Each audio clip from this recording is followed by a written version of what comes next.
penindakan, baik itu penindakan administratif ataupun kendaraan tersebut kemudian dipotong untuk disesuaikan dengan spesifikasi teknis. Baik, cukup ya. Baik, terima kasih. Tadi kan katanya berkendara secara berkala. Jadi kami sampaikan bahwa supir sudah meloading bus Cigombong Sukabumi itu pada pukul 6, kemudian pukul 17. Kemudian supir baru melakukan perjalanan. Jadi kondisi supir dalam keadaan masih sehat.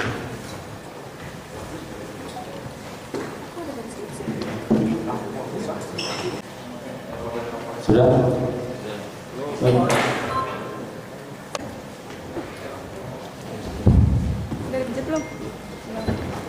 Sistem rem itu bukan tidak berfungsi, tapi dari pemeriksaan itu ada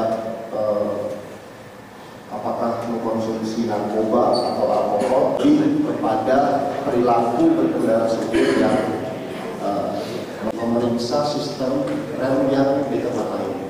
Ternyata kita temukan Kelihatan semua gambar-gambarnya.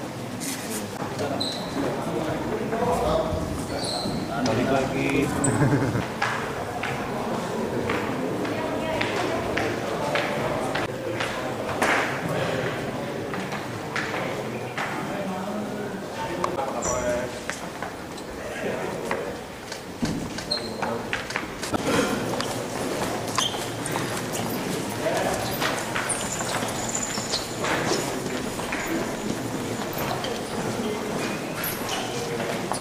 Dari hasil penyidikan itu didapatkan beberapa fakta di mana kita sudah melaksanakan rangkaian olah TKP, kemudian cek kendaraan, kemudian melaksanakan serangkaian pemeriksaan ke para saksi yang ada di TKP maupun saksi-saksi lain yang mengetahui terjadinya kecelakaan ini.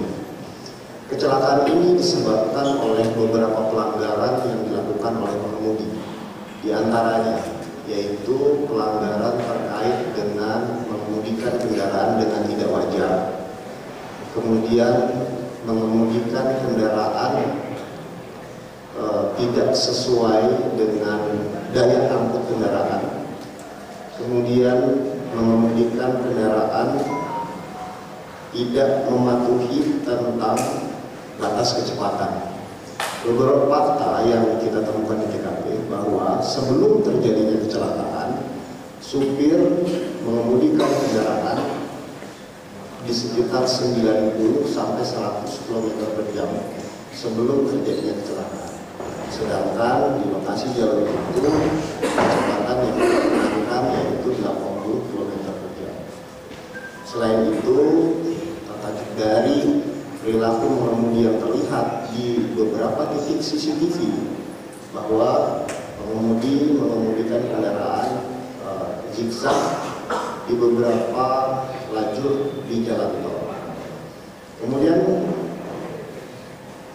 terkait dengan hal tersebut, supir terbukti berdasarkan alat petunjuk CCTV, kemudian dari keterangan saksi-saksi maupun dari jejak kendaraan berdasarkan TAA, kita kemudian mensimulasikan, memformulasikan bahwa pada saat terjadinya kecelakaan, kecepatan kendaraan truk tersebut di angka 100 km per jam. Kemudian yang berikutnya, kita laksanakan pemeriksaan cek kendaraan di mana ditemukan bahwa dalam pengangkutan kendaraan ternyata kendaraan tersebut overload sekitar 12 ton. Harusnya kendaraan itu mengangkut sekitar 12 ton, namun kendaraan tersebut mengangkut sekitar 24 ton kendaraan berdasarkan hasil penghitungan di lapangan. Yang berikutnya, hasil cek kita temukan bahwa kondisi sistem pengereman dalam keadaan sudah tidak sesuai standar fabrikasi, di mana ada komponen yang pertama yang tidak sesuai standar atau sudah terjadi kerusakan akibat penggunaan sehingga menyebabkan beberapa kondisi seperti tromol dan rem itu sudah tidak lagi sesuai standar fabrikasi, dan ini menyebabkan kekuatan daya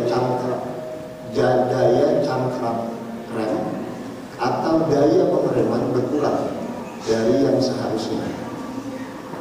Gambarannya adalah dengan adanya kelebihan muatan dan kurangnya daya cangkram rem, ini menyebabkan kendaraan itu tidak bisa dikendalikan dengan baik apabila akan dilakukan perlambatan kendaraan.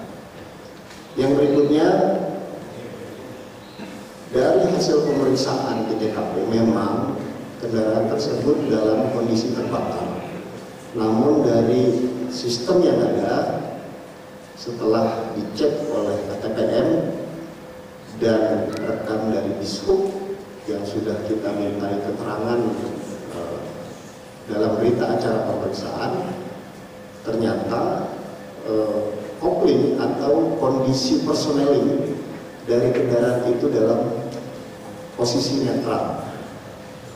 Kita juga sudah meminta keterangan kepada supir bahwa ternyata supir pada saat itu akan memasukkan ke gigi atau personeling yang lebih rendah.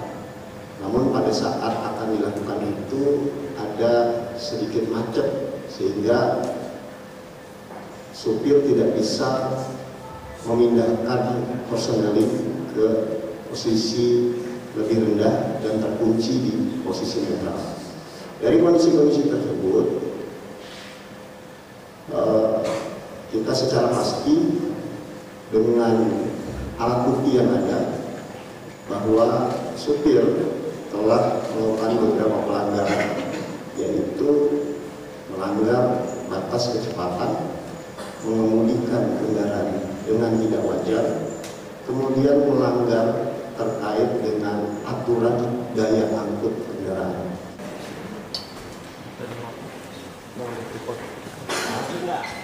Akan melakukan penindakan. Tak sempat baca berita? Dengarkan saja. Klik text to speech di sindonews.com.